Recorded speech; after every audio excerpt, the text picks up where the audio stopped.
day one, a violent vertical edge setter. We competing today. I see some gas on the edge. Getting that mindset to put your shoulder on somebody. Dig, drop, you're finished. Hey, first down. This is a good game. Where's the best, right?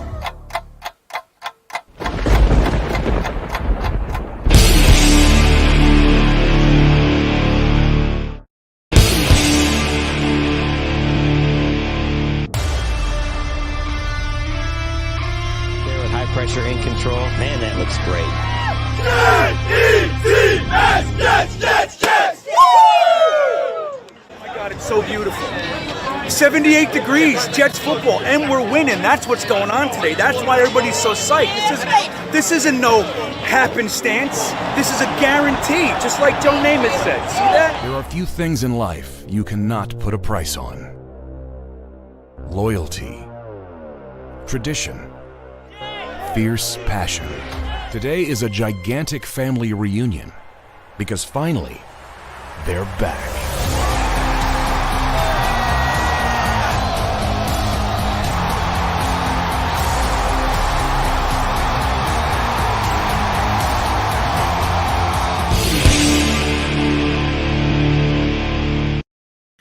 All right. Well, look at all that. It's done. I am so psyched to be here with you guys after hanging out with probably most of you for 2 hours just a few minutes ago.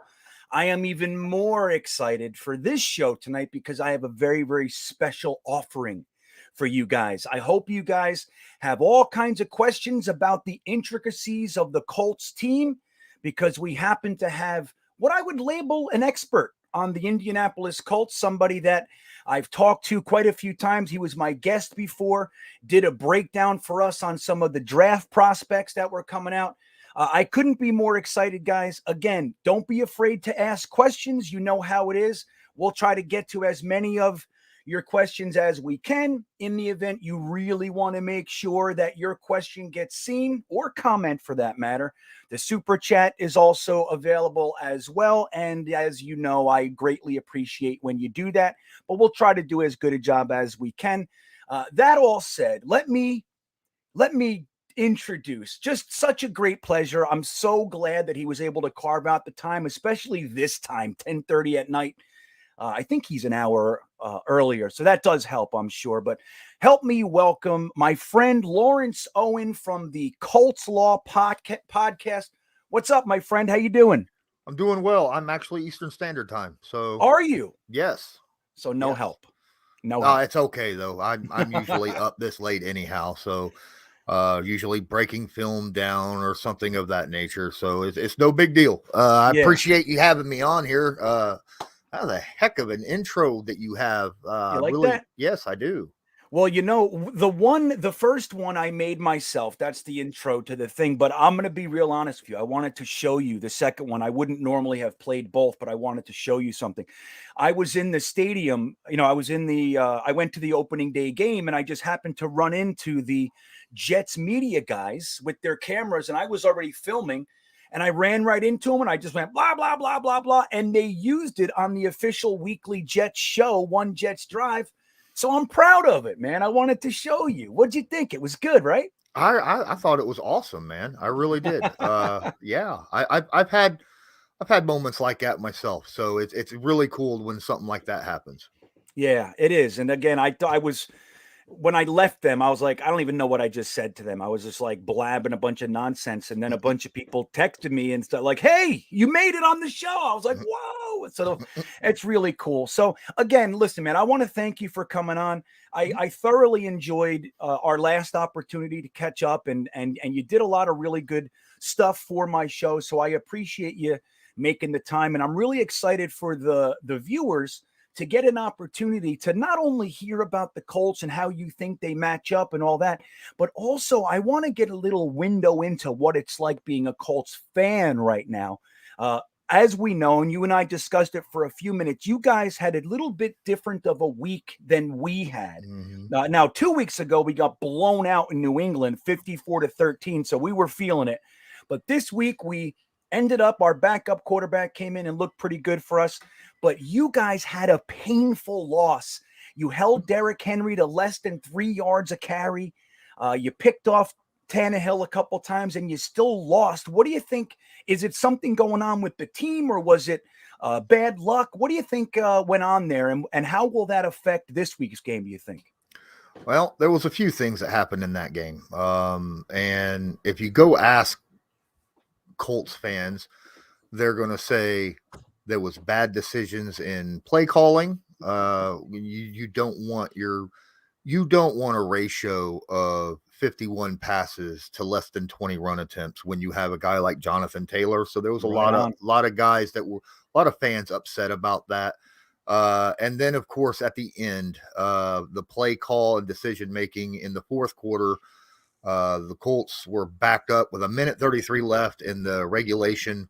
They were backed up inside their own 5, and the coach called a tight end screen, which ended up leaving Carson Wentz after the snap. Just free rushers coming right at him while he was standing in the end zone. The game was tied up at the time. So if he took a sack there, it would have been a safety and we'd be punting the ball away. Yeah, so, that was, that game would have been over. So he just throws the ball, right? He can't throw it away because he's still inside the tackles, because that would be intentional grounding. Totally. And another safety, because he's standing in the end zone. So he ends up throwing it, just throwing it, and it gets picked 6 right there. Pick 6. Bam. Just like that, we're down 7 points with 1.5 minutes left in the game. Then he drives the field in 1.5 minutes and scores a touchdown. Yeah. To tie it up, send it in overtime. I'm like, holy crap. Then in overtime, both teams had to punt. And they were driving, the Colts were driving, but they weren't running the football with Jonathan Taylor. And he ended up passing, instead of taking the check down to Jonathan Taylor, who was 5 yards in front of him, and there wasn't a guy 15 yards in front, anywhere around him, he throws it downfield to Michael Pittman Jr., and he was double covered. They were looking for that. They intercepted it, went down, kicked a field goal, won the game. Colts fans were incredibly upset over that. Yeah, and I understand why, and it's stuff like that is why there's a lot of Colts fans right now calling for jobs, because it seems like they play well throughout an entire game. They take teams like the Rams, all the way down to the wire. They take teams like the Ravens all the way down to the wire in overtime.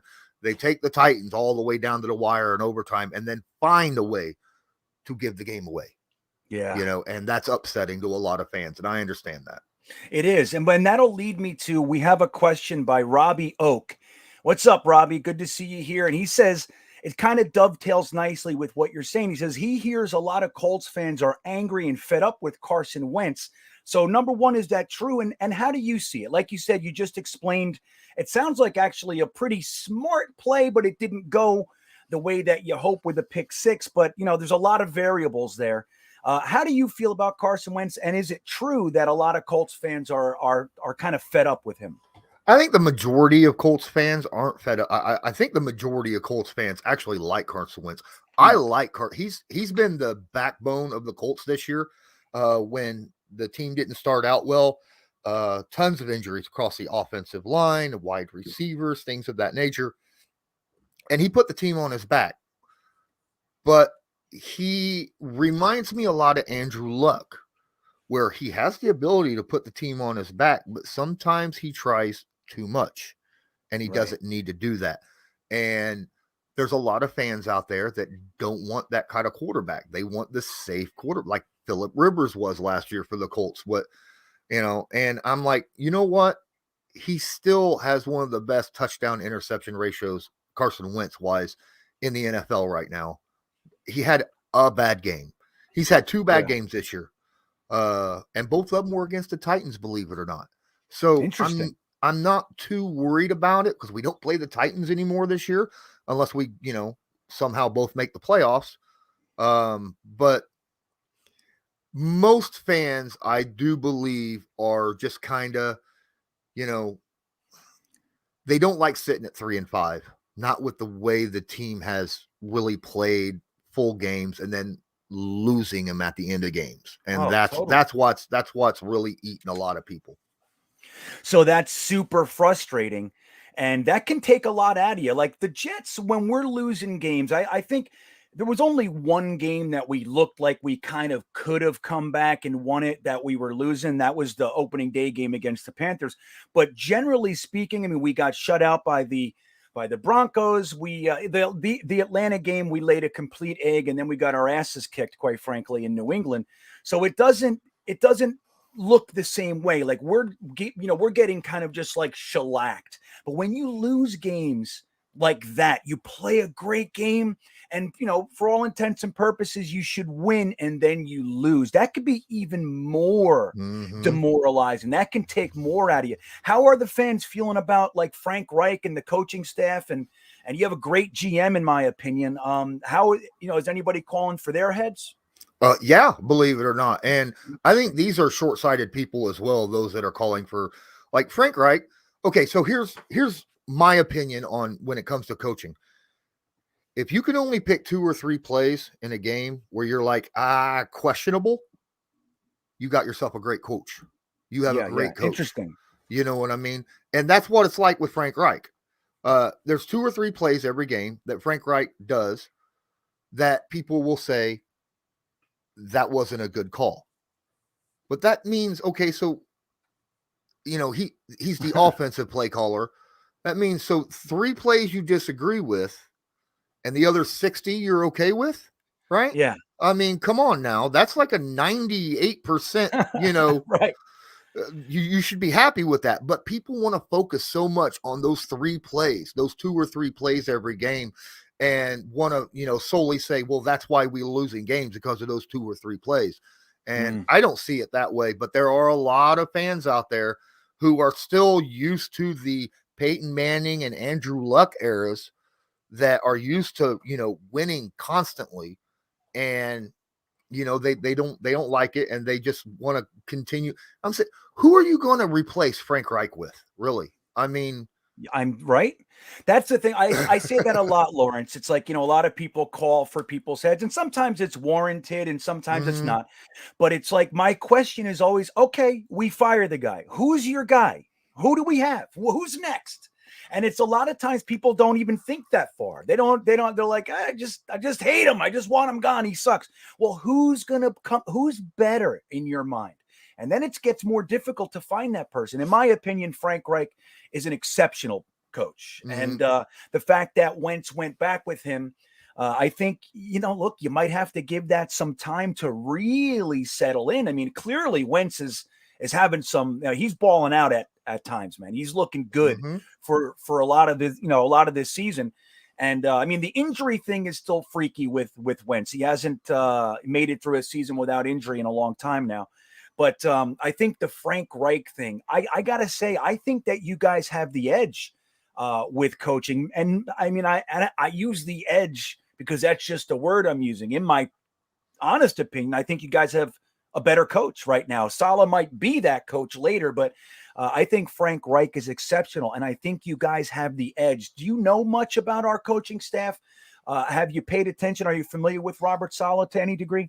Well, I mean, I know he was a defensive coordinator for the Niners, right? But I haven't really dove a whole lot into him. But I mean, when you're a first-year head coach, you can't expect like blazing coming right out the gates. There's a learning curve. Frank Reich had a learning curve coming into being a head coach. Most people do. Very rarely do you get a Bill Belichick who walks in and is like, I'm winning a Super Bowl this year. So you don't get that very often, So yeah. There's always bumps in the road. It's just how you react and whether or not you learn from those bumps. And I think Frank Reich has done a good job. And from what I can tell from the Jets and what I'm watching games, you guys are not doing as bad as what a lot of people think or thought that you were going to be doing. So that gives me something good, because I mean, come on. It's the Patriots. You guys divisional game, that's tough. Those games are always tough. Right. You can measure your team more, in my opinion, on, even though the divisional games are more important, you can measure your team more for facing other teams outside of your division because the teams don't know each other very well. You get a good idea on it. Whereas when you face a team like the Bills or the Patriots or something like that, the teams know each other, know the weaknesses, know how to get in where your weakness is and just hammer home over and over and over. Yeah, totally. And for a team as young as ours, I mean, we're starting more rookies than any team in the NFL. Rookie head coach, really rookie defensive coordinator. He was an interim defensive coordinator for the Falcons last year, but his first job as a full-time DC. And then our offensive coordinator is a rookie. We have a rookie quarterback coach. Our passing game coordinator died. Greg Knapp passed away before the season. So there's a lot going on here, and you can see it. You can see it with our team. The fact that they put up the numbers that they did last week was really unexpected, even though a lot of us, look, we have hope. You know what that's like. We want our team to win, but nobody really thought it was possible that the Jets with the backup quarterback who's never started a game in the NFL were going to come in and beat the 5-2 Cincinnati Bengals. Have you gotten an opportunity to see the game? Was there anything that stuck out to you? If you did, anything that you kind of kept an eye on with our game against the Bengals? Oh, there was a lot of it, actually. And yes, I told you, we were sitting there talking before we came on here. I was actually watching the game before we came on. There was quite a bit that I saw. One, what's up with this Michael Carter kid? I don't even know who he is, and he looks like a freaking beast out there. I mean, good Lord.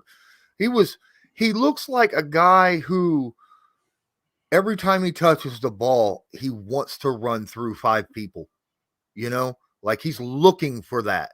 And it's really, really impressive to see that. Got a really good, quick first step. Can accelerate quickly as well and not afraid of contact. That's always great to have in a running back. They had maybe the greatest non-catch touchdown I have ever seen out of Keelan Cole. Oh, right. Yeah, Keelan Cole. Oh, my goodness. When they said that was incomplete, my heart dropped. I was like, oh, he deserves that. Give it to him. Yeah, I agree. To him. But that was heartbreaking, man. That kind of catch. And look, it's going to just get washed away. Only some Jets fans will remember it. It's like one of those plays. They stole it from them. Lawrence, they did. They stole it. They were nitpicking the little small stop each frame intricacies. And they said, technically, I think that's bullshit, quite frankly. And it broke my heart to see that, man. Yeah. 4 or 5 years ago, that would have been ruled a touchdown, and it would have been a highlight reel film for the entire year for the NFL. I mean, that was just a thing of beauty that he pulled off. I know you guys want me to talk about this Mike White fella. Yeah. Right. I'm sure. He comes out here, throws 3 touchdowns, 400 yards. Had a good game. I really can't put those 2 interceptions he had on him. He did have a couple passes that were turnover worthy, but overall, in general, I thought he played very well. He used his checkdowns a lot, which obviously is, why your running back had a lot of extra receiving yards as well. Right. But that's smart. A young guy, no real experience, comes out there. You need to use those checkdowns when you need to. Didn't look rattled too much. Looked like he had firm control of the game. I like what you got there. I'm curious with Jets fans in general. If he continues to play well, is there going to be a controversy here? Yeah. Well, you know what, Lawrence, the New York media is famous for being difficult, right? Mm-hmm. They try to create stories where there aren't any. And let me tell you, not only if Mike White plays well when Zach Wilson's healthy, there's going to be some tough decisions and all that. I still think it's Zach Wilson's team, but we'll see how that goes. But the New York media is already, from the day after the game, they've been drumming it up. Quarterback controversy. So, and I think, look, honestly, I think some Jets fans are just happy to see a quarterback play well. I mean, Zach Mhm. Wilson has struggled. He's looked really good at moments, but overall he struggled this year, thinking too much. All of a sudden he can't hit, screens and, short little passes and stuff. So to see a quarterback come in that most thought was like, they were like, what is this? Mike White? Who's this Mike White? To Mhm. see him come in and play well is so exciting that the idea of pulling him is very difficult. You know what I mean? It's very difficult when our quarterback has struggled, but I think you guys are going to have a little bit of time to scout him. You guys are going to be able to see his tendencies and where he had difficulties, trying to make him beat you long and things like that, where the Bengals didn't have any of that. They don't even know who this guy is. He played a couple preseason games in his NFL career, never done much. So I think you guys are going to be able to, at bare minimum, game plan for him. So we don't have a quarterback controversy yet, but that's not because the New York media isn't trying. And some Jets fans are biting, but I think a lot of us are realistic, and we know, hey, we would just like to see this guy play well, and we'll take it from there. If he plays well again, like let's say we beat you, or he throws 3 more touchdowns, hey, that's great. Great. But I don't know if I'm buying my Mike White jersey just yet. You know what I'm saying? Yeah. I understand that completely. Yeah. So look, one of the strengths that I feel, I think the Colts have done a really good job over the years. Sadly, after Andrew Luck needed them, but you guys have really bolstered that offensive line. The truth is, I haven't checked on the line in a minute. Is everybody healthy? How do you feel your offensive line is? Because our defensive line, even though we've had injuries, is really the strength of the defense. I mean, it's really the strength of the team. So that's something that we're kind of hoping can really have an impact on the game. How do you feel your offensive line is? Is everybody healthy? What do you think about the way that they're playing against really one of the better defensive lines in the NFL? Yeah, Quentin Williams and Sheldon Rankins really showed up on Sunday. They looked really good in that game. Our offensive line started off injured. We didn't have every player back. Our starting offensive line finally played their first game together this past Sunday, because we've had guys out in different spurts. Braden Smith injured his foot week 1, finally came back this week. Let's see, Quentin Nelson had a rolled ankle, was out a few weeks. Is he back? Yeah, he's been back for 2 weeks now. Okay. This will be his 3rd game. He looked, I know you're not going to want to hear this, he looked absolutely fantastic. Well, he always does. That guy's something else, man. Against Justin Simmons at that, who is a very good defensive tackle in the NFL. Sure. Ryan Kelly has played very, very well. We had a little bit of issue with Eric Fisher early on in pass coverage or pass protection because he came back from that Achilles tear that he suffered in Kansas City last year. Yeah. Came back a little early, I think. Took him a little bit of time to get back into football shape, but he is a mauler in the run game, and he's getting better and better, being able to get that first step out against good edge speed rushers. And right now, Reed and Glowinski are right guards, and they're kind of sharing time because they're both doing starter quality work. They're doing. Our offensive line right now is as good as it's been all year long. Wow. Okay. So we're going to have our work cut out for us. Because look, one of the things that we try to do is we try to just unleash the hounds, so to speak. We just, our 4 down linemen, we're trying to have them create as much pressure as we can.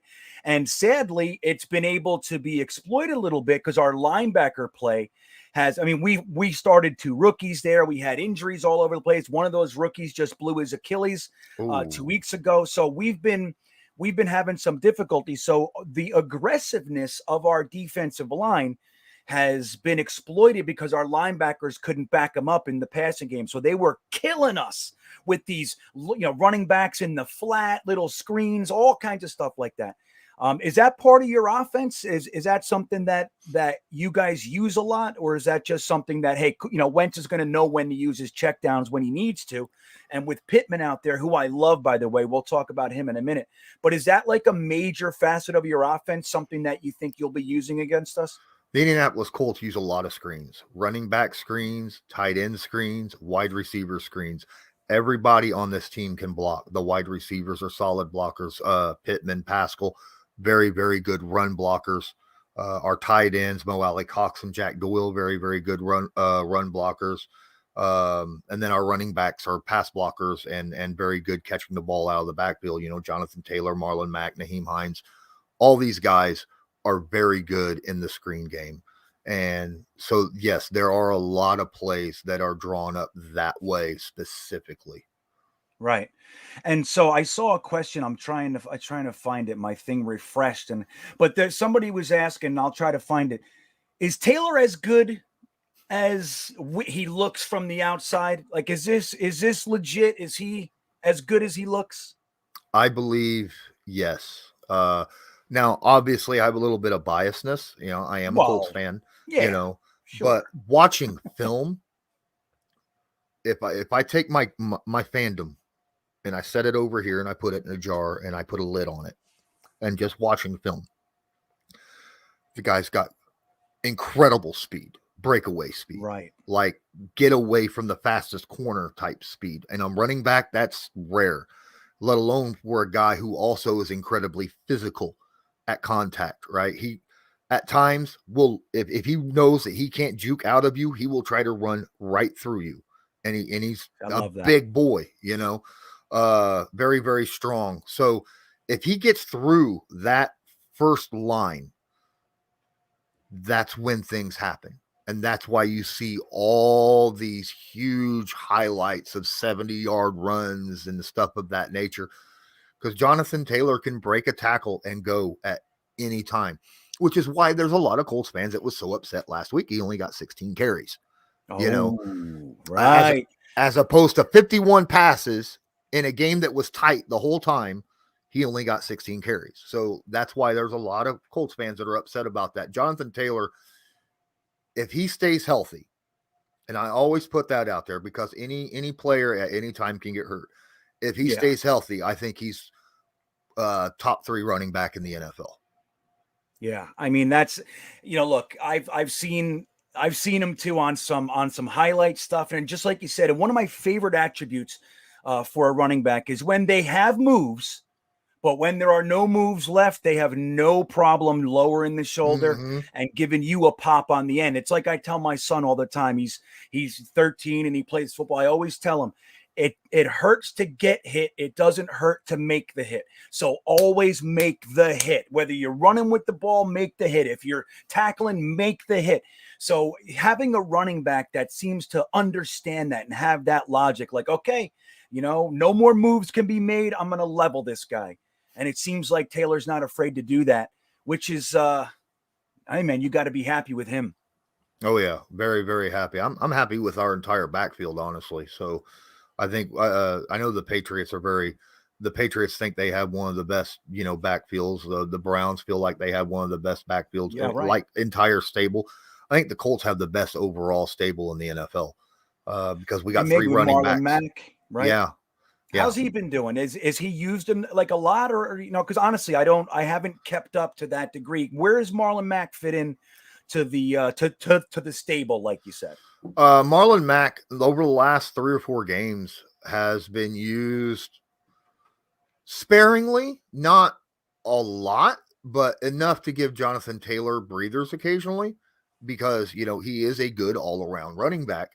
And so he's used. Usually Jonathan Taylor gets all the carries in the first quarter, and then the third quarter, Marlon Mack will get carries to give Jonathan Taylor a breather. And then in the fourth quarter, Jonathan Taylor will come back in and, use his speed and aggressiveness. So, yeah.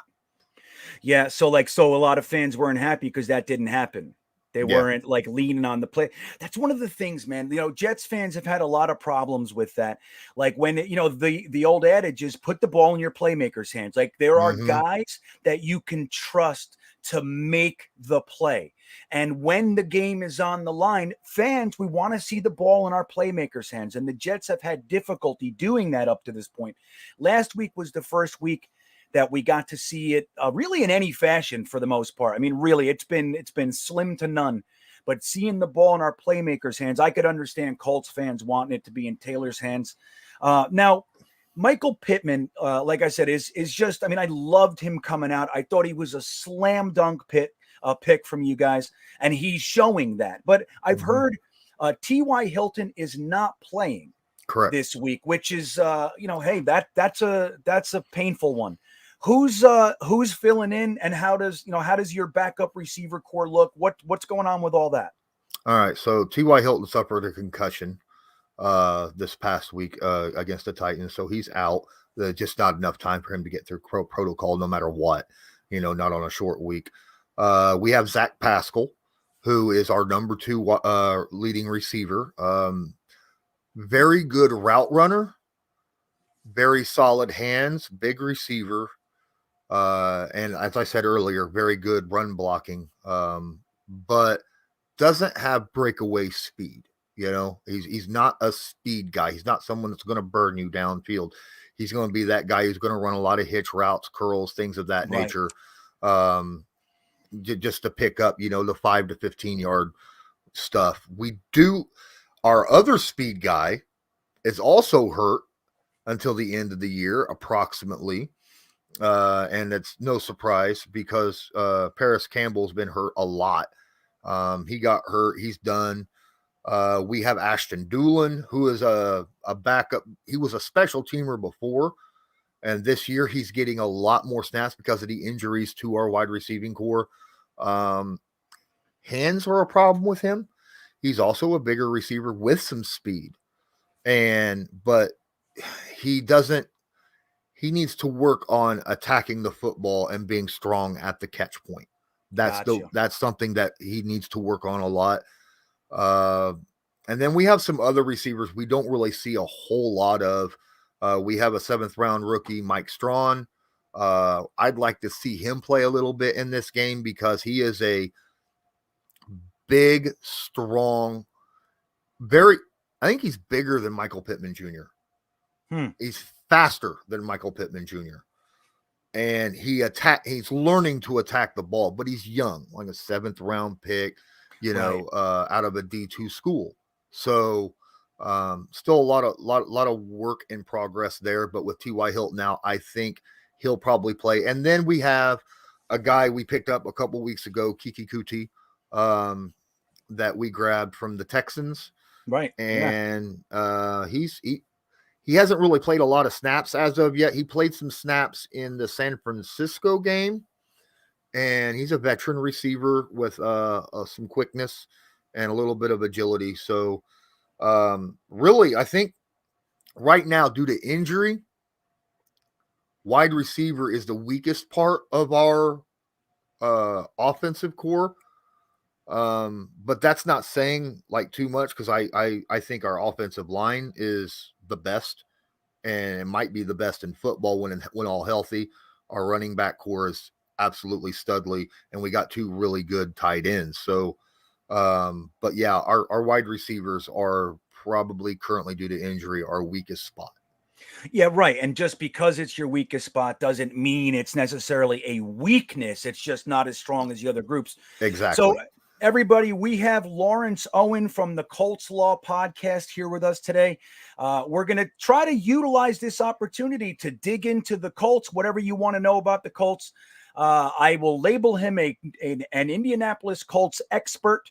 So if you have any questions, don't feel afraid. Just throw it in the chat. I'll try to be scanning. I'm scanning the chat as best I can.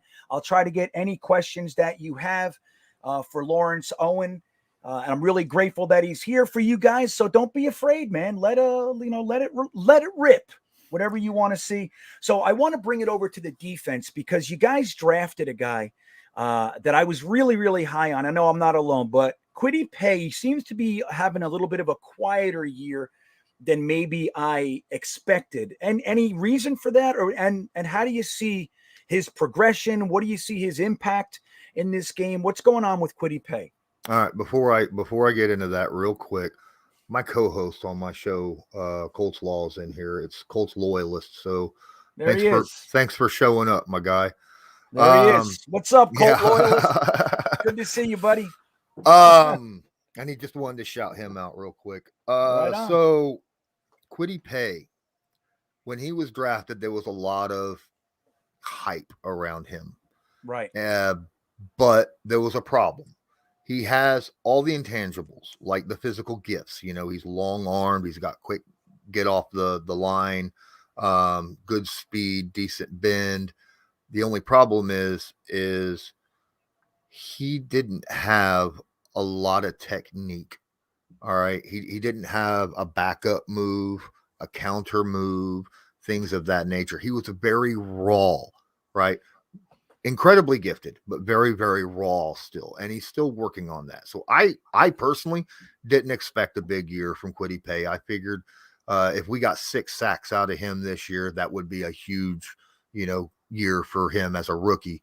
But one thing, he's not getting all the pressures that we was hoping for.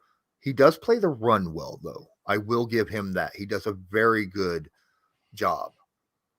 Sorry for your team's loss this Thursday night. Yeah, that's my hey, Lawrence, meet my Aunt Gina. She's the reason that I'm a Jets fan. She took a little 10-year-old boy to a bar to watch the Jets Miami AFC Championship game in 1982, and it was all downhill from there. So even though I love her, she's the one who did this to me, buddy. So she pops in.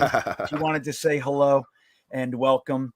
But yeah, man. So, we have some questions here. So, Shawnee Dart says, how's the Colts clubhouse doing after such a painful loss? And I'll even add to that a little bit. How is your clubhouse? Like, we brought Carson Wentz in. There were some people that didn't necessarily want that trade to happen. Like you said, Frank Reich's been under a little bit of fire. How are they keeping the team together and how they handling this loss, which was just brutal? The good thing about the Indianapolis Colts is they've got very solid leaders in that locker room. Now, yes, the loss was disappointing. And it's going to bring them down, but it seems like every time they lose, they come back on the next game, even, with more focus and intensity. So I'm sorry. Yeah, that's not good news. Darius Leonard, DeForest Buckner, those are guys that have really talked about how they need to change things around and finish games and things of that nature. So, yeah, Carson Wentz was brought in. He was loved by everybody. There was a lot of questions outside, national media talking about, there's already an issue because as soon as he was traded, he asked Michael Pittman Jr. for the number 11, and Michael said no. Right? And then national media blew it up, says there's already dissension in the ranks. You know who the number 1 receiver for the Colts is right now, right? So there was no dissension there, right? They believe in each other. They believe that they're better than what they are.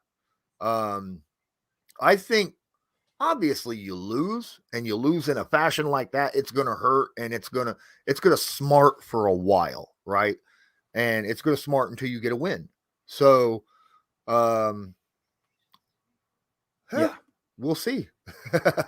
Yeah, and like you alluded to earlier, I mean, the types of losses that you guys are experiencing, they're just, I mean, the good news is that the team can know, like, we're not getting blown out. We are here. We're just not closing it out. So while that can be frustrating, it also could be bolstering. It's like, no, man, we're close. We're close. So if you have some good leaders in the locker room, in addition to great coaching, which I'm confident that Frank Reich is a fantastic head coach and leader, I think that you guys will be able to keep it together. So Frankie from Flatbush checks in. What's up, Frankie? Good to see you. He says the question for the guest: how often are the Colts in 12 personnel, 11 personnel, 21 personnel? What is your main sets, and what can we expect from you guys? That is a great question, Frankie. Thank you. The Colts' main personnel set is 2 wide receiver, 2 tight end, 1 running back. That is what they like to run a lot of. You will see that a ton. Occasionally, you will see a 22 personnel where you got 2 running backs, 2 tight ends, and 1 wide receiver. That's a rare situation in the NFL these days. A lot of people don't run a lot of 2 running back sets, but I've been seeing it more and more by the Colts. They didn't start off the year that way, but as the years progressed, we have noticed that you're seeing a lot of 2 backs sitting back there with 2 tight ends. But because our backs and our tight ends are utility, they can do just about anything. They can block or run or catch or whatever. It's used to get mismatches, right? You run a lot of 21 or 22 personnel, you're going to see a lot of base formations out there rather than nickel or dime. And we believe that our running backs and tight ends can beat the linebackers and safeties that are played up against them. That's so nuts. So, think about it. Like you said a few minutes ago, your wide receiver group, and including some injuries, is perceived to be the weakest unit on the team. So look at this. Frank Reich says, you know what, since that's our weakest unit and tight ends, running backs are super strong, we're going to go ahead and put our playmakers on the field. Like you said, guys that can do more than one job. A running back that can be an every down back. And what I mean is they can block on the passing downs effectively. They can run the ball when they need to run the ball. If they need to block and flare out, they can do that. That keeps the defense on their heels. So being able to have guys like that and then a 2 tight end set on top of it, that can be rough to handle, quite frankly. So I didn't even know that you guys were running 22. That surprises me. But that's really, really interesting because I'm not sure if you know, but most of our rookies are consolidated into our defensive backfield, our cornerbacks. And even the guy who's a vet, he's only he was drafted in 2020, only played 6 games his first season. So he's still within his first year of actually playing, first 16 games, 17 games. So we have so little experience in our defensive backfield. So if you guys can take advantage of that with mismatches all over the place, I think, it can be a long day for us. Do you know much about our cornerback situation? Or is it kind of, one of those things that are outside of what you've been able to observe? I used to before this past year when a lot of your cornerbacks came from the Colts, but now not nearly as much. There was a comment earlier about that this person loved fullbacks, and when I'm talking about 22, it's not fullbacks. We got 2 halfbacks sitting back there. Right. Usually it's Jonathan Taylor and Naheem Hines together. And with Carson Wentz, you run a lot of read option, right? And so he'll read it, he'll take the snap, and he has that option of giving Taylor, who is the bruiser, right up the gut. And if the defense closes in, then he has the option to pitch it out to Hines, who's a very fast back, and let him go on the outside if they close in. And then if the safeties come up, he could fake to both, turn around and hit somebody deep. So that's something that I am noticing that the Indianapolis Colts do quite a bit. Now what was that's scary to me. I just got a pang of nervousness.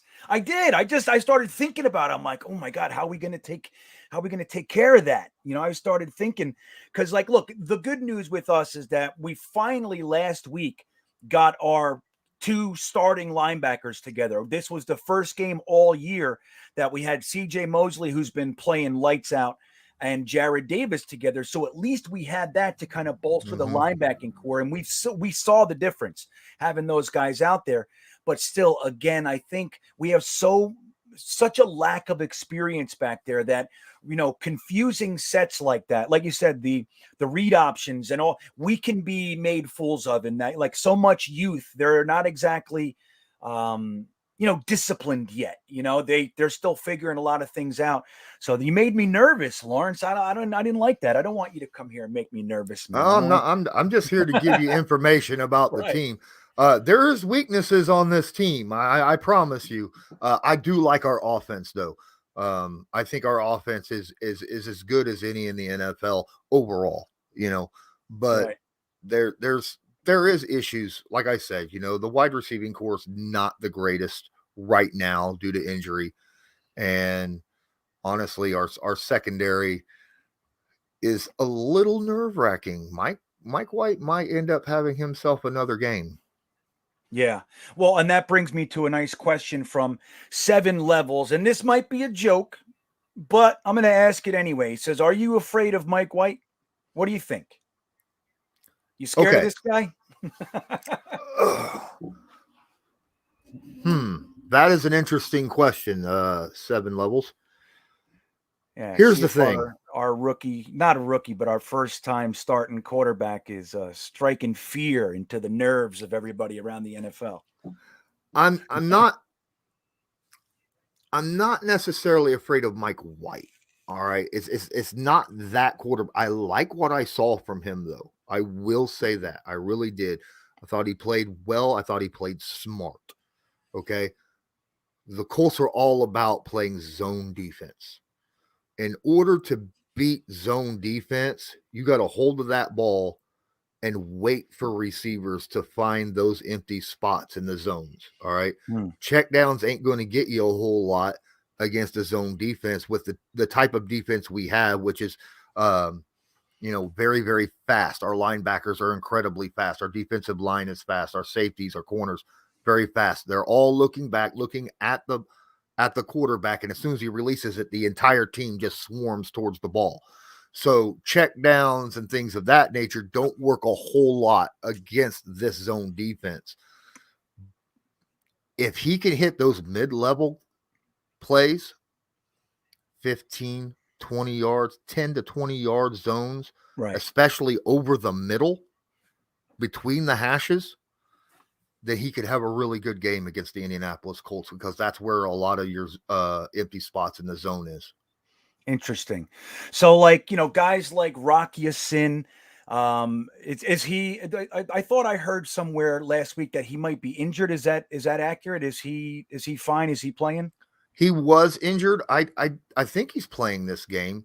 He's actually been a guy who hasn't played well his first 2 years in the NFL, drew a lot of pass interference due to grabbing and stuff. Big, strong cornerback, likes to play physical. He doesn't have a pass interference yet this year and is the highest ranked corner on our team right now. Yeah, see, interesting, right? And what does that mean? That means sometimes you got to be patient with somebody, right? You can't chop their head off the first year that they're playing. It's like, sometimes it just takes a minute. Is that fair to say, Lawrence? Oh, yeah, absolutely. Especially with cornerbacks and wide receivers. Those are positions that it takes time for generally. Generally, you don't see a Jamar Chase just walk in and just light up the NFL. You get maybe 2 or 3 of those. Generally, anyone after that, it takes 2 or 3 years, because those positions are it takes time, especially cornerback, because cornerback outside of the quarterback, I think cornerback is the toughest position in the NFL. All right. Yep. There's an argument for that for sure. And it takes a while. The jump from the guys that you were covering in college to those really good guys that you've been covering in college, where you might see 1 or 2 every year, because you're facing them every day, now in the NFL, and the rules are different in the NFL. It takes time to get used to that. Wide receivers also take time, because of you got to learn how to run routes a different way. It's picking up more complicated playbooks, getting timing down with a new quarterback, all that stuff. It totally takes time for both of those positions. Right. It's just so interesting. It's like what Urban Meyer said. He was the first couple weeks of the season. It became a big story. He said every week is like playing Alabama and in the NFL. And believe me, there is a culture shock when these guys come in. Like you said, it's like you have that big game against the really good team. But every week, even the teams that, suck, they're fantastic. Everybody there is one of the best players in the world. So it's Mhm. just crazy, you know? But yeah, so that's interesting. And I know I actually liked him coming out too. I thought you guys cleaned up in that draft. That was an interesting draft. You guys seem to be getting everybody. But so we have another question from his name's John Nolte, but we like to call him Salty Nuts McGee. John Salty Nuts comes in and says, is this a trap game for the Colts in your opinion? Like, honestly, you can't undervalue the impact of a trap game. And in my opinion, a lot of what we saw last week was potentially the Bengals played a great game against the Ravens, lots of energy, lots of heart. And then they come into the lowly New York Jets. We just got beat 54-13 in New England in embarrassing fashion. And then we played them harder than they thought, and they lost. Do you view the New York Jets as a potential trap game for the team that you have in the end with as the Colts? See, it's all about situation. And in this situation, no. Had things developed differently this past Sunday, had Indy won an emotional game against the Titans, possibly. But since they lost an emotional game, I think they'll be even more focused. And then they're going to look at the Jets and go, well, they just beat the team we lost to this year. And then they beat the Bengals, So I don't think it's a trap game for the Colts just because of the situation that's happening. There might be some fans out there that look at it and say, and I hope you guys in the chat don't take offense to this, but I know there's a lot of fans, NFL fans out there that look at the Jets and go, well, that's a W. Totally. Right.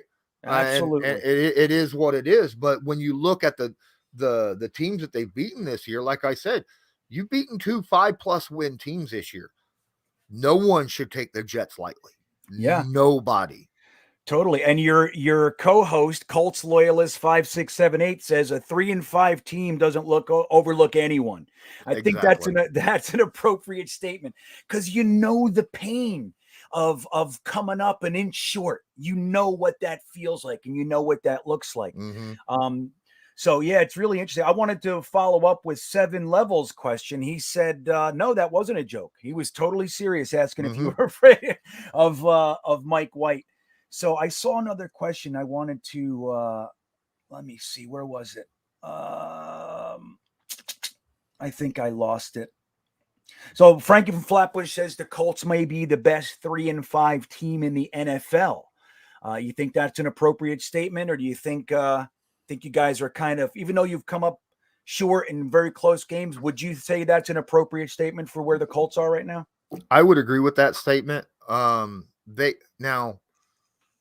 As the old adage goes, you are what your record says you are, right? I mean, it's right. Just because your record is you.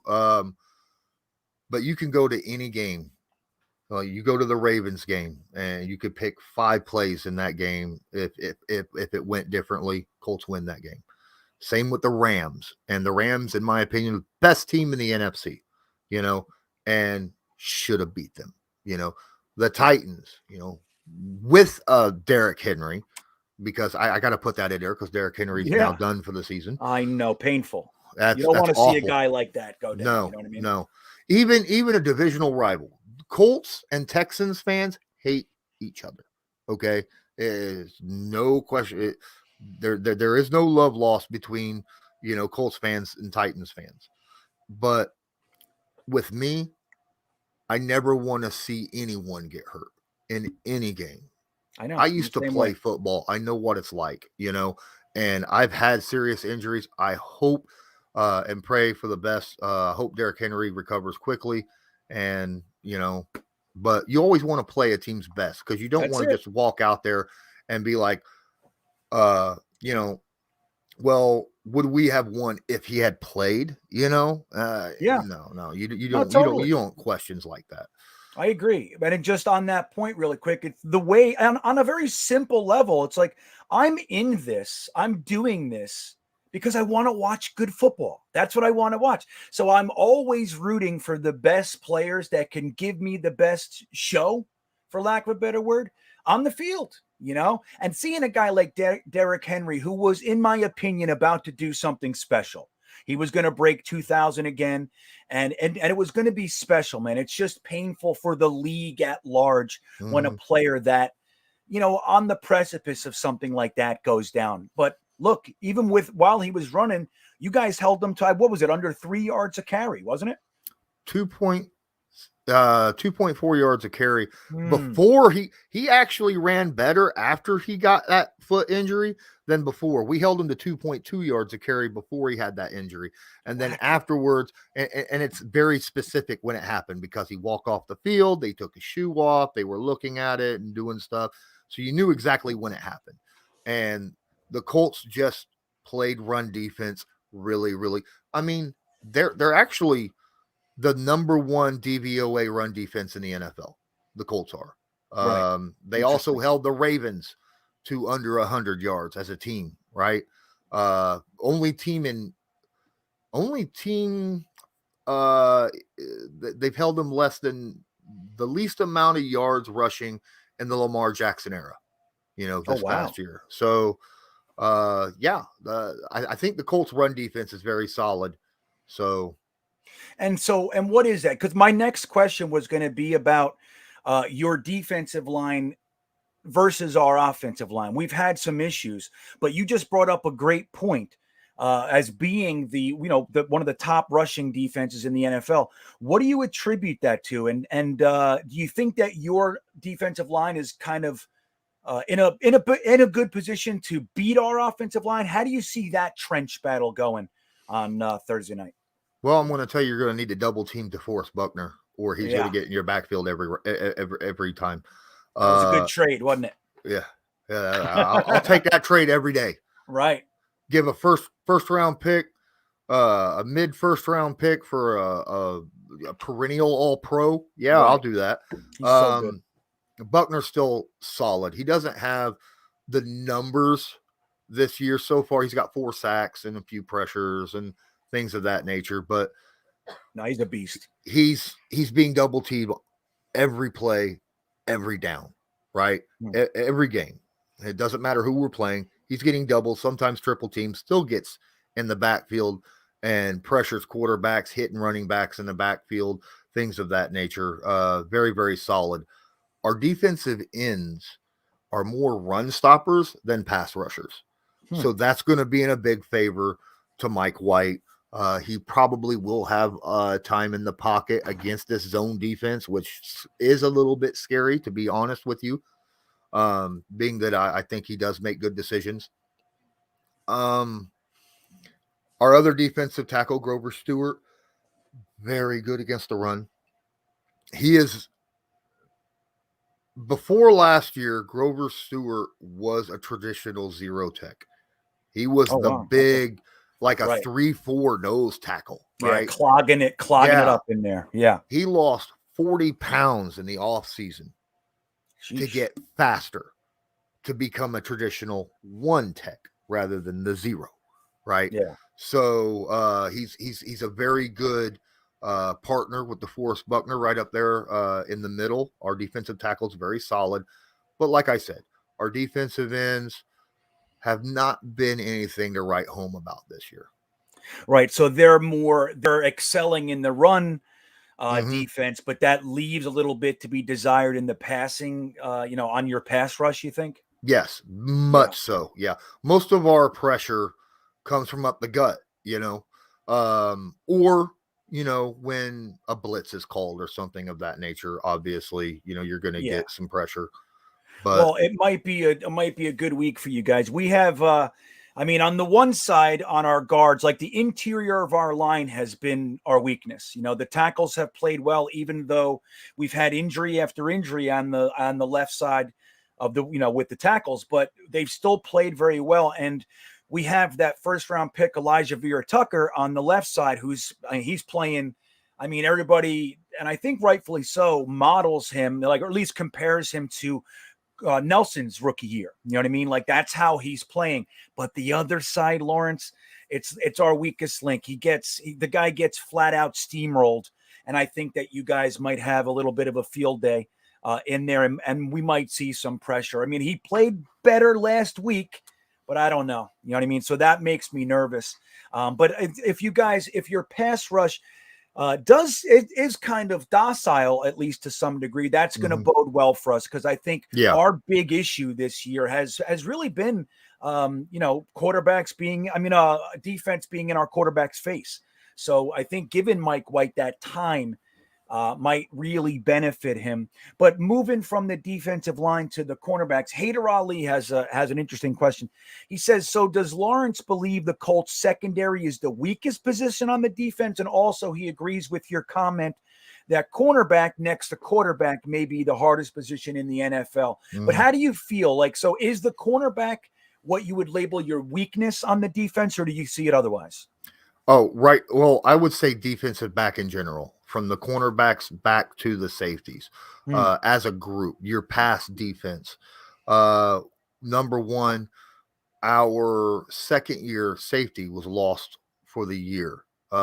Julian Blackman was lost a couple weeks ago due to injury. And now we've got Sendejo in. He's not the best in pass coverage. He's a good downhill tackler, but so is our other safety that we put on the field, So that leaves some want on the back end of the pass defense. Like I said, Rock Ya-Sin playing very good football.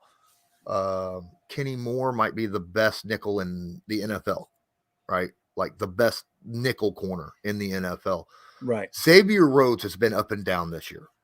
Okay. Interesting.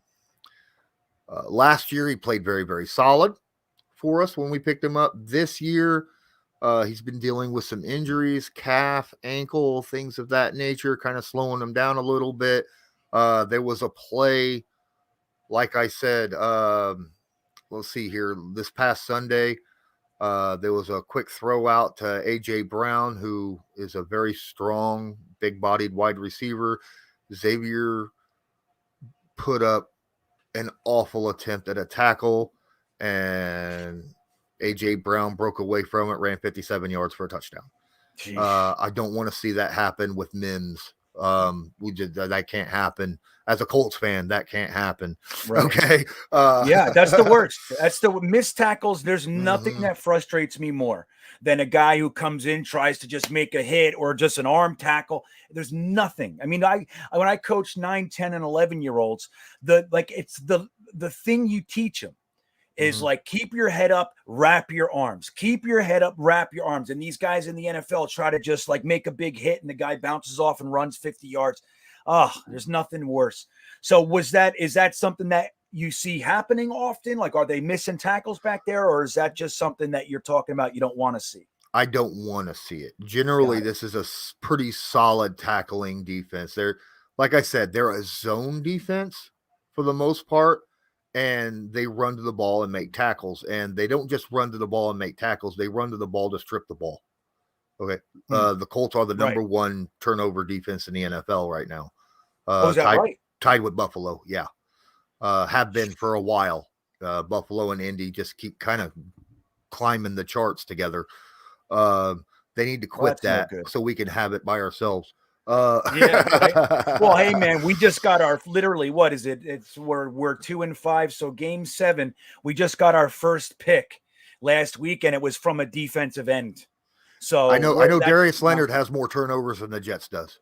Yeah, that's crazy. Yeah. We had a few fumbles and stuff, but yeah, it's been elusive. And I think that really just boils down to, again, like, I think our kids are talented and they're playing really well for, their draft position and how young they are and all that. I mean, they're a collection of 4th, 5th, and 6th round picks back there. That's what they are, and undrafted free agents.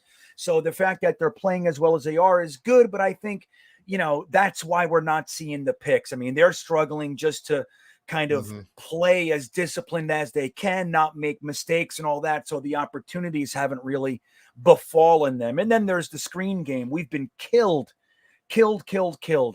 on screens alone. They don't have to do anything. The last week was the first week that we looked good in that part of the game. So it's interesting. So you said, so the safeties are also kind of not where you'd want them. Did I hear that right? Yeah. Right now, the safeties are probably the weakest position that we have on the field. We actually have our all-pro.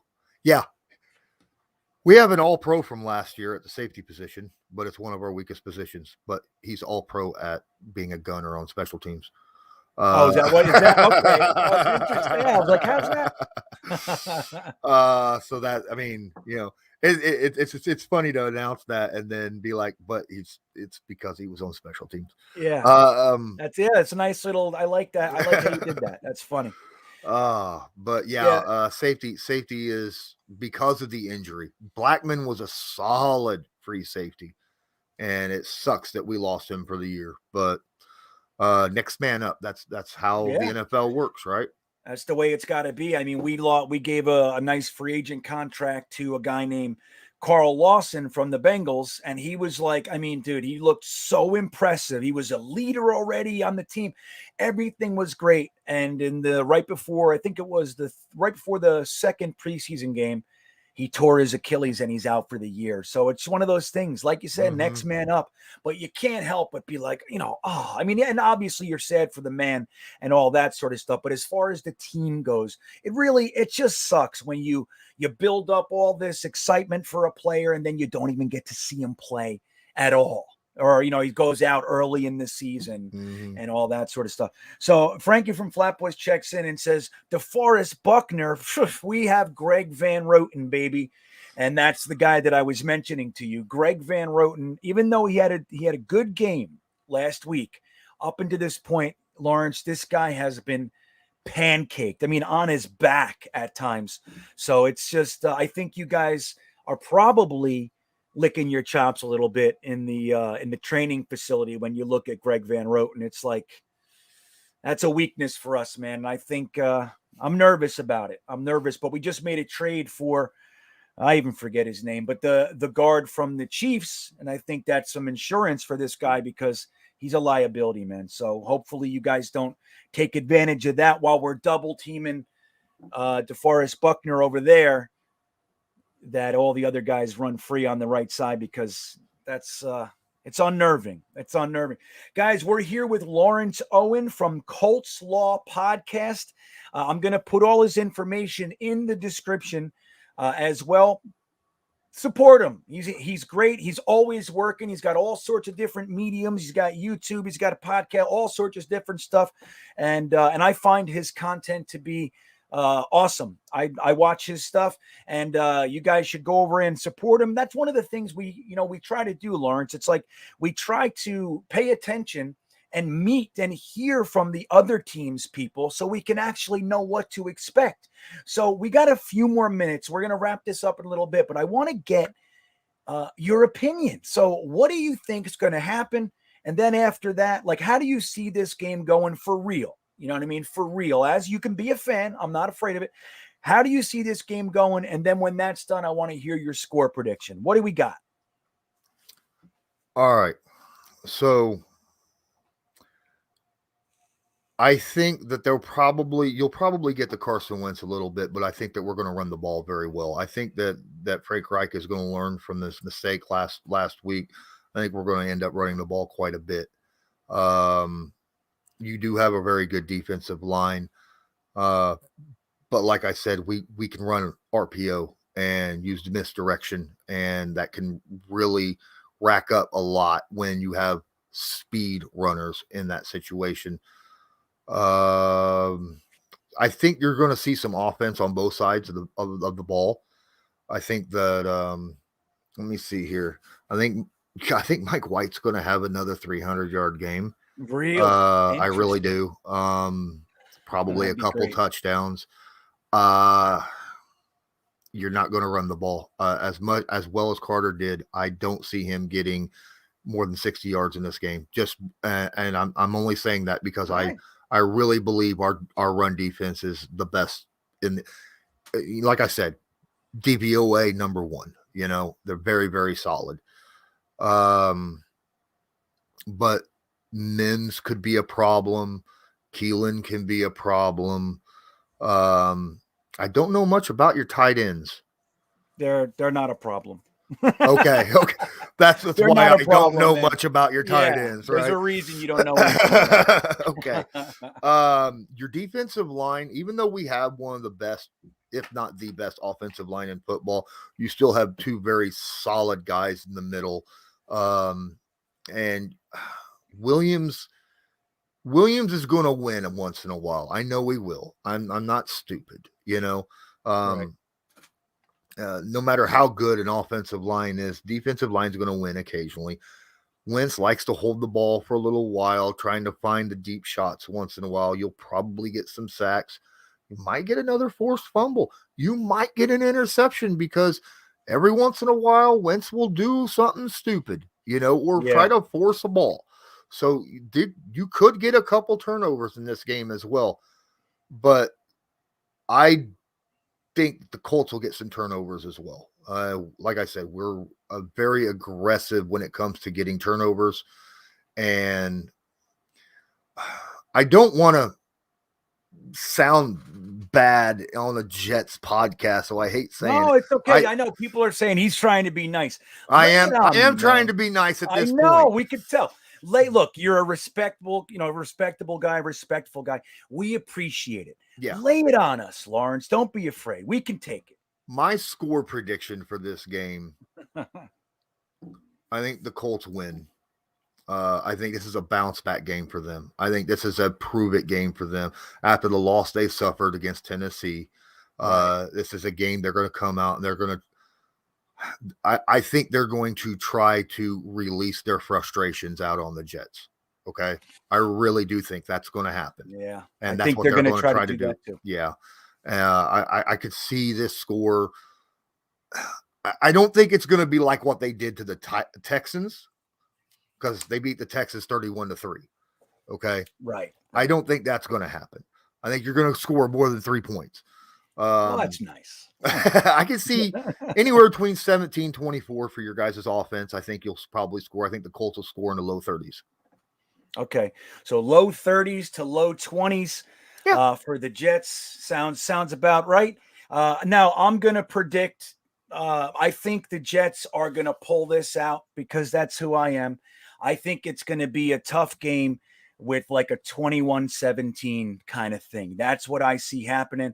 But you're right, man. I mean, I totally get after losing that way last week, coming out with like foam in their mouths. Like they're not going to want to have two in a row, especially to the Jets. And I can see it now, whether or not we can stop it and build our own momentum will remain to be seen. But I think you're nailing it. That's how they're going to arrive. They're going to arrive wanting to rub our faces and shit. That's how it's going to go. And I just hope our team knows about it. I hope our team is aware of that and they need to come out firing because if not, it's going to be a long day. Yeah. But I want to say, so New York Jets Tales, thank you for the super chat. He comes in and says, great show. Lawrence is great. After game show. So that's a good point. You know what? We can talk about this more, but I do a live stream for the games.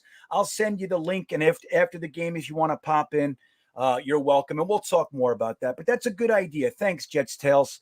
That'll be nice, especially if we win. You're welcome. If you win, I don't want to hear enough from you at all. I don't want anything. I don't want even after a game, loss or win, I'm usually a pretty even keeled guy. I try to be even keeled because no matter how much you win or how much you lose, you shouldn't ever get too high or should never get too low because that's generally you're always usually where you think you are is probably where you are, so I'm not a bragger, I don't like coming on shows or talking smack or anything of that nature. I'm similar, man. Yeah. That's why I was a little, I didn't feel right talking about how I thought the game was going to go on your show and being honest about it. But I need to be honest about it because, that's what I should be, and That's what No, it and is. look, and I appreciate. I totally get it. I've been on other shows too, and when it comes down to, I feel the same thing. It's like you don't want to be, a dick. You know what I'm Yeah, saying? exactly. But at the same time, I want you to know, like, the reason I want you on here is because I like how you handle things, and I respect your opinion. So I think the value here is getting to hear from someone who is not only a Colts fan, but is somewhat of a Colts expert. So I want to hear the truth. If you think that the Colts are going to come in and there's no way the Jets are going to be able to score on your cornerback, all that's the stuff that we want to, even though, I this don't is a think you'll Jets run channel. on us. I think you'll pass on us. Right. And that's interesting. So I hope that the Jets are game planning for that, for that specific circumstance. I hope that's what it is. So look, last question before I let you run. And the live stream started with this, but I wanted to get back to it at the end. Is that your man cave behind you, or is that a picture of it? We had quite a bunch of comments when you first checked in here. Yeah. So what are we looking at behind you there? Okay, so no, this is an HD picture that I'm using on a green screen. 7 years ago, my home burnt down and I lost everything. I had no insurance. My wife was hospitalized for a couple months with smoke inhalation. Wow. My kids were in the hospital for a little while. Got back out of it. After about 6 months, I got back into podcasting, and told people what had happened. And when I went to do these live streams and stuff like that, some fans of mine were like, "Hey, we have Colts caves." This one guy says, I'll send you HD pictures of mine and I'll give you updates, every couple months, to help you out. And I was like, dude, that's cool. I'm very clear and transparent about that, because everybody goes through situations in their life where they have to pick themselves off the ground and move forward. And that's just one of those things that I had to go through. Yeah. Well, look, I'm really sorry to hear that. The honest truth, I'm glad you guys are okay. That had to be terrifying. I lit my house on fire when I was in my early 20s by mistake. And let me tell you something. You can say what you want to say when, I would do this, I would do that. I was absolutely terrified. My whole room was in flames, and I didn't know what to do. Thank God my father was cool, collected. He was able to, we were able to get it. But let me tell you, Lawrence, I literally froze. I didn't know what to do. And the whole house would have burned down. So I get it, man. I'm glad your wife ended up being okay. And let me tell you about that. You tell whoever that is that sent you that picture, they're doing it right. Whoever that is, man. Yeah. That's an impressive place. And that's really cool that your supporters did that for you, man. Seriously. And I respect the hell out of you for being willing to share that with us and for what you're doing for your supporters. I mean, that's so they gotta love seeing that behind you as well. So hey man, before we go, why don't you let everybody know where they can find you, if you have anything coming up, where they can check you out. And like I said, I'm going to put it all in the description as well. But why don't you take a few minutes and let us know what you got going on? All right. So you can find me on Twitter and Instagram at Colts_law. I also have a page on Facebook called Colts Law. I host a podcast called Believe in Colts with former Pro Bowl linebacker DeQuell Jackson. You can find Believe in Colts anywhere that you listen to podcasts. I also host another podcast. It's more of a video cast on YouTube. You can find Believe in Colts on my YouTube channel as well. But my boy Colts Loyalist, he's my co-host for Colts Law. We do a lot of live streaming uploads there as well. You can find my YouTube channel, YouTube/C/Lawrence Owen. I just uploaded we did a live stream earlier. I did a Darius Leonard film room about how the Colts get turnovers, have been doing so well this year in turnovers. Just dropped that earlier today. And on Thursday at 6:00, I'm doing a pregame with DeQuell Jackson to answer, ask questions, things like that. Awesome. on my channel. So you guys are more than welcome to come and visit and ask questions about the game if you want. So that's that's awesome. cool. Yeah. And that's at Lawrence Owen on YouTube. That one. What time is that on Thursday? Thursday will be at 6:00 Eastern Standard Time. That's awesome. That sounds like the place to be, man. I mean, look, we have lots of Jets content to check in, but these are our opponents this week. So that would be nice. That'd be fun to go over there and see what's going on from that end of the spectrum. Lawrence Owen on YouTube, 6:00 on Thursday before the game. And look, man, I'm looking forward to talking with you again. I want to thank you.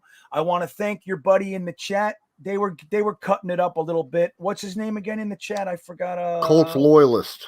Colts Loyalist. Yeah, man. Thanks for popping in. And thank you all for being in the chat, man. You Jets fans, we can get testy at times, but I think we did okay, guys. I don't think we got into too much tonight. We did okay. But Lawrence, thanks again for being here. Thanks to everybody in the chat. I want to remind you before I go, I have the contest going on. All you have to do to be entered is sub to this channel and sub to Full-Time Coaster Tour. I'm going to let you guys know I am literally 14 people away on Full-Time Coaster Tour from the 1,000 subscriber mark. If you guys go tonight, get me over that 1,000 one day right here. If you guys haven't subbed to Full-Time Coaster Tour on YouTube, please go and do it right now. Get me over 1,000 tonight. I'm so tired of looking at this 950, 960, 980. Go over there tonight. Do me that solid. Go over to Full-Time Coaster Tour on YouTube and hit that sub button. And if you're subbed here, you will automatically be entered in the contest to win a t-shirt from the GreenBeanjetsfan.com merch store and a Manscaped Ultra Smooth pack. You guys are the best. Lawrence, thank you again, my friend. And have a great night, everybody. This was fun, and I'm happy you guys were all here. So I'll see you next time.